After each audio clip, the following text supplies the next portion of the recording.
Okay, so let me give you guys some background then on the idea behind this plan to develop a British horror studio.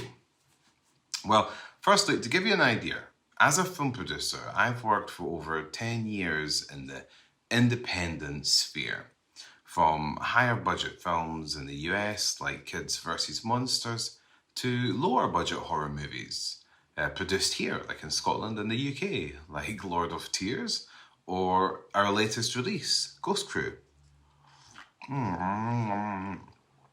From the success of Lord of Tears and our character, the Owlman, me and Sarah Daly founded Hex Media, aka Hex Studios, which has produced a number of indie horror movies, which we've financed with crowdfunding and investors and pre-orders. And for the most part, we've also distributed these films by ourselves. Now, that company was founded with the help of Roger Corman and is inspired by the likes of American International Pictures, Tygon, Amicus, and Hammer.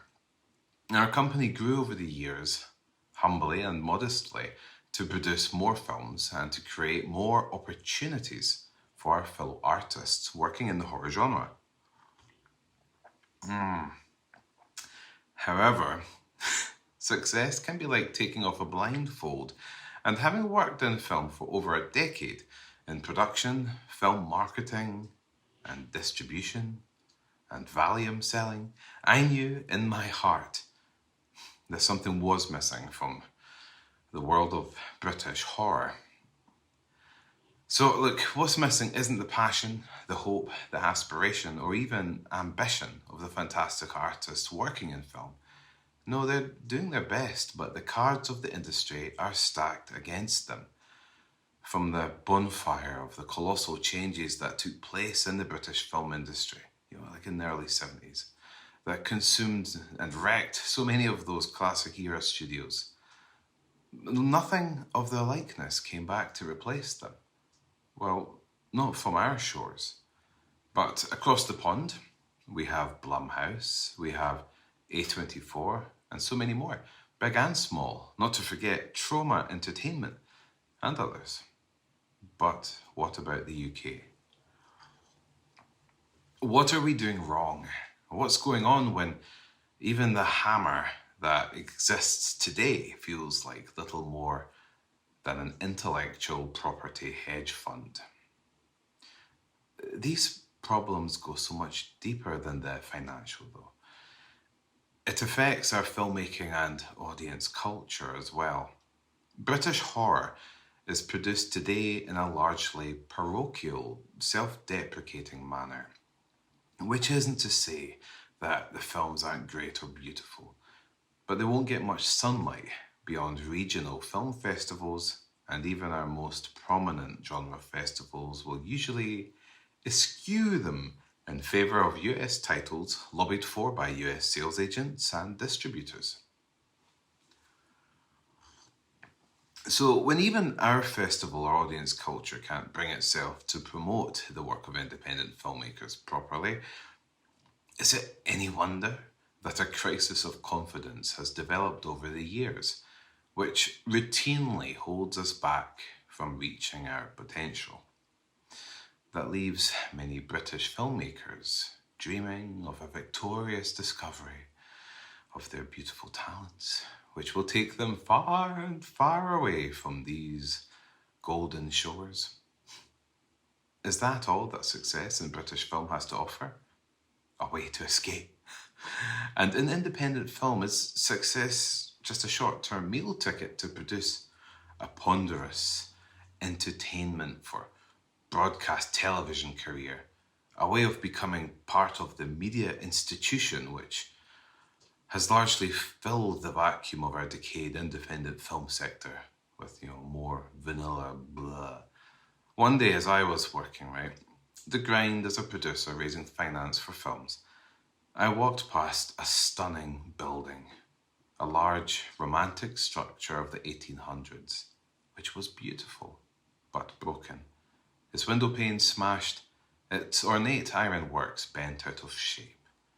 A sign hung from the door proclaiming the place to be dangerous, with a risk of falling debris.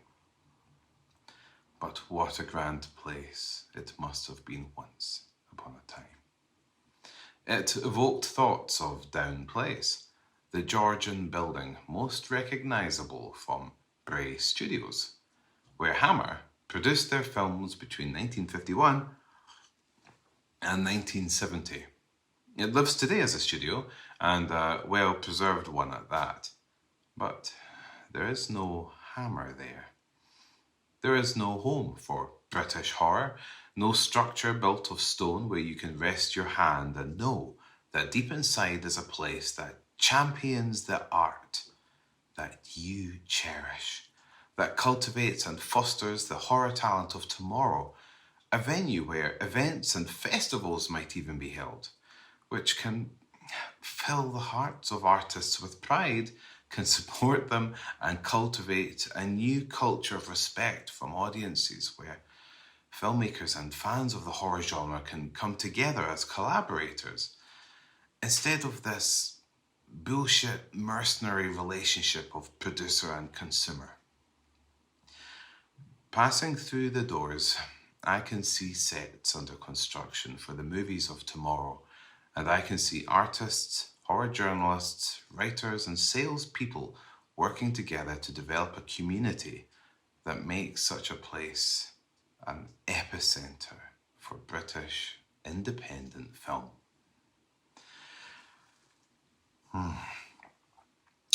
So that was the idea, and at the age of 41, rapidly approaching 42, I'm eating chunks of avocado in an attempt to lose weight on the keto diet. At the same time, I realized I had to take care of myself. I knew that time itself was not in any unlimited supply. The experience I have and the potential of everyone around me that I know and hope to know in future is the one opportunity we have in this lifetime to create something extraordinary. We can reshape a horror film culture and audience culture and have a transformative impact within the world of independent film, breathing new life into the sector of the underdog of which there is none quite like the British independent filmmaker. Isn't that something worth fighting for? So with British horror distribution in the doldrums, one might ask, well, why try to do all this now? And this is an exceptional topic, by which the very question invites a torrent of exceptional arguments. Folks might say, what doldrums? What about film X or film Y, which made a pretty penny? Broadly speaking, the realm of independent film distribution, from here to across the pond, is in a slow, ponderous sleepwalk towards the edge of the precipice. Now, what lies at the bottom of the cliff top, nobody really knows, but they, and perhaps all of us in the industry, fear it. These issues affect the US side of independent film distribution. But the UK is especially vulnerable. This is because our own distribution potential is so dependent on the activities of US distributors at present and the US consumer marketplace. So, for example, in the independent sphere, success is especially dependent still on physical retail and especially distribution arrangements via Redbox in the US. Now, for the indie filmmaker munching super noodles in Milton Keynes, it's unlikely that a red-painted vending machine would figure much in their marketing or distribution strategy. But UK distributors who watch the remnants of physical distribution I can't roll my R's. Look to those shores for deals with Walmart, Redbox, and any outlet they can get. Because in effect, they're becoming second-rate US distributors fighting to catch up with their established US rivals. Because there is bugger all in the UK. And that's only those distributors who remain. One by one, those with significant overheads have crashed. a phenomenon that filmmakers became most aware of following the collapse of the distributor Metrodome, about maybe 7 or 8 years ago. Meanwhile, video on demand, the saviour, has failed to fill that vacuum. Instead of distributors and retailers cutting deals together like they would have with physical once upon a time, new multinational billion-dollar corporations have inserted themselves as the essential middleman for any deal. Their cut is a bewildering prospect, leaving distributors and producers in a state of shit your pants crisis since the ascendancy of the digital platform. Now, presently, AVOD, which is basically VOD with ads, is their desperate lifeline, but the rope is tenuous. With AVOD, new digital platforms have multiplied, many of them simple, cheap apps on Amazon. In other forms, it's YouTube itself. In fact, one need only look at the distributor ITN and its own YouTube channel V Horror to see the current value of independent horror films, where new films are added almost daily. It also tells us that many distributors are relying on even YouTube ad revenue to help with their sustainability. Things will only get worse, but things will get different too. With British horror distribution, I envisage our studio project cultivating a different method of engaging with new British horror films. A much more personal relationship is required with the audience, one that might combine aspects of crowdfunding, direct creative participation, and production and events. One that sees us develop a bubble from which a model of sustainability might be developed. Our distribution and business model must ensure that creative authorship and the spirit of our unique British horror artistry can be cultivated and regrown. It won't survive in the mercenary, cutthroat, US-dominated marketplace, which even now is fighting for its survival within the realm of independent film. This is why we must work to develop a plan that allows us to create a seed of potential, a seed for British horror that can be carefully tended to, that can germinate and grow. As it does, it could permeate beyond the traditional market, whatever that might look like in the future. So we've also set up a website to encourage folks to sign up and get involved in our project. And you might ask yourself, well, why? What do I get out of it? What should I expect? Well, don't just think of yourself. Think what we can achieve. At www.britishhorrorstudios.com, we've set up a website so folks can send us their email address so we can organise ourselves better into a team. People should sign up if they like what they're hearing so far about this project. This depends on what they hope to experience through the project, but if we can all work together, then we can all receive the ultimate gift, which is our very own British Horror Studio. That's when our accomplishment will begin to pay its dividends to those who helped make it happen. And to put it bluntly, this project requires artists, journalists, business people, and horror fans to make that happen.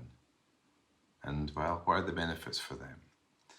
As a studio, we would develop film projects with our artists and those who have creative aspirations. We'd connect folks and with the use of experience, knowledge, gear, and premises, they'd produce films with us and each other.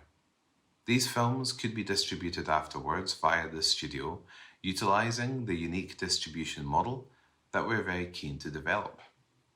Our studio would also provide a holistic and inspiring level of support, which is actually critical for British horror artists to regain their confidence and to offer them protection against the often unfair realities of the film industry and the plethora of assholes who drain their energy. In the end, we plan for our films to produce revenues that sustain the studio and profit us all in more ways than one, hopefully culminating in an annual event as well, in our very special venue where we can all get a little drunk together. So the question is, what can we achieve in 2023? Could one make a studio like this a going concern this year? No, that's not so realistic, but let me share with you some ideas. Our plans for growth are quite flexible, and they need to be as we gather a deeper understanding of what level of support there is among horror fans from around the world for this type of project. At the moment, we're at the infancy stage, which of course actually also makes it a perfect time to get involved. At the moment, we're aiming to grow our email list. It's all about the email list. Starting with 1,000 signups, then 5,000, and then 10,000, each with a different role to play. With the first 1,000, we'll set up our community infrastructure, probably using a website like Discord, and then 5,000 and 10,000. Initially, we're looking to get folks involved who are artists, with the larger email lists catering to different segments of the hummus community, the horror community. Latterly, more and more the fans of films, but initially the filmmakers, although all are welcome. Once we eventually reach 10,000 emails, we feel confident towards moving ahead with a concrete fundraising campaign and contributing from our own company, that's like Hex, to get things moving on the property front, with a number of British horror conferences as well. Who doesn't like a conference event? We could have villa-alongs and everything. From that stage, we're on to building works, film productions, and more events. It's ambitious, daunting, and formidable. But hey, what else are you doing in 2023? For me, it's a beautiful addition to the goals I have for this year. And what a thing to be a part of. So specifically as regards to becoming a going concern, which relates to a company sustaining itself profitably, then this will not occur this year, not until we're actively producing films and distributing them. This year will be about erecting the pillars that can support this vision, with 2024 looking to be the year in which the cogs of our machinery begin to turn, and the first films are greenlit into production. In fact, I think we're still waiting for Netflix to become a going concern. So will it just be films that we're doing? Well, yeah, our primary focus will be horror films and events designed to support the production of horror films.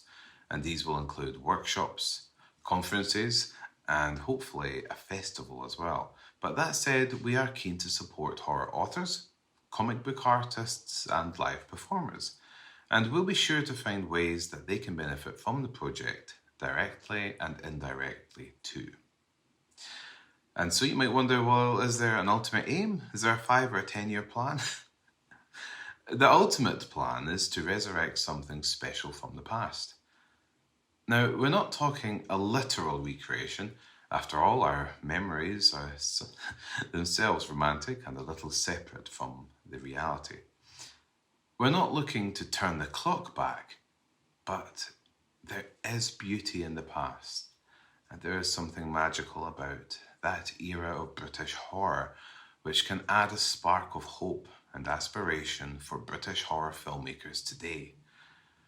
We need our identity back. The 5 and 10-year plan would see an evolution of this studio so that it might comprise several properties, busily producing films under the guidance of chain-smoking producers that drink too much bourbon and voluntary steering groups.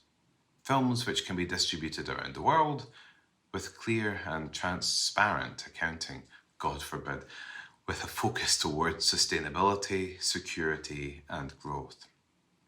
There is no need to run with a Fabergé egg. If we manage it, we'll act cautiously to preserve it and grow what we have. But to get there is going to take a lot of work. So I humbly hope folks watching this will visit www.britishhorrorstudio.com and sign up today so that their voice can be heard as we work together to achieve something so much more important than ourselves. Thank you so much for watching. Goodbye.